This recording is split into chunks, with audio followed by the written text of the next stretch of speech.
In this video, what I'd like to talk to you about is introductions. Now, introductions in themselves are not the kind of things that will gain you massive amounts of marks or indeed lose you massive amounts of marks. And in fact, the kind of introduction you'd put in an essay that you'd spend time on is very different to the kind you'd put in an exam. Now, in an exam, you've got pressed for time, and the reality is your introduction will be limited. However, this doesn't mean to say you should ignore it entirely. The fact of the matter is that it's like a first introduction to you for the examiner. They will take a lot from that couple of sentences in terms of how they expect the answer to be progressing. Therefore, it's very important to think clearly about what you're going to put into your introduction.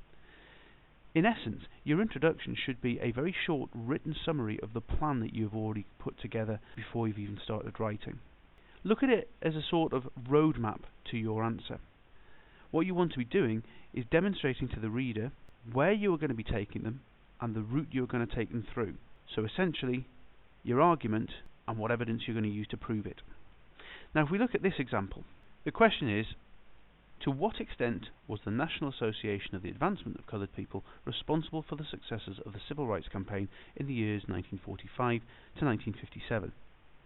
The first thing you need to think about is, what is your argument? Well, your argument is going to be the answer to the question of to what extent was the National Association of Coloured People responsible for the successes of the Civil Rights Campaign. You also need to demonstrate that you understand the principle of the time period that you are going to be looking at, 45 to 57. What are the key events that mark that out? Here in this example, what you'll notice is, it says here, when the NAACP was formed in the early 1900s, it was small and had limited impact. What that person's done is identified that they understand who the NAACP are and, to a degree, a little bit about their background. Now, the fact is, this isn't the date that they are looking for, but what the person's done is said here, however, the Second World War saw it become far more significant. This individual has an understanding of what the year 1945 means. It's the end of the Second World War, and this is the point where the NAACP starts to grow in numbers. They've also pointed out what they were trying to achieve. That is, the overturning of the Jim Crow laws was one of the key factors of the NAACP, and they pointed that out again very clearly, but haven't gone into a great deal of detail. What they've then gone on to do is to have a look at things such as the evidence. So you've got the Montgomery bus boycott, which they were involved in the initial organisation. Little Rock, again, involved in the organisation, pointing out that they are going to talk about the idea of organising campaigns, but also the legal aspects.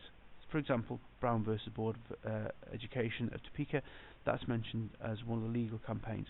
But they've also said that you're going to need to, in order to evaluate, again, this to what extent issue, by having a look at other groups and individuals. So, for example, the SCLC, individuals like MLK, and the idea of sympathetic presidents such as Truman being key features. And then finally, to sum up the introduction, have said, therefore, to decide on the NAACP's role, it must be considered against these contributing factors. What they've done is they've said, this is the argument I'm going to put across, these are the dates and why the dates are relevant, here's the evidence I'm going to use, and here is the way I'm going to measure the answer. In doing so, in a couple of sentences, the examiner will look at this and say, I know where this person is going, they know where they're going, I know what I'm looking for. It would really enhance your answer if your introduction was like this.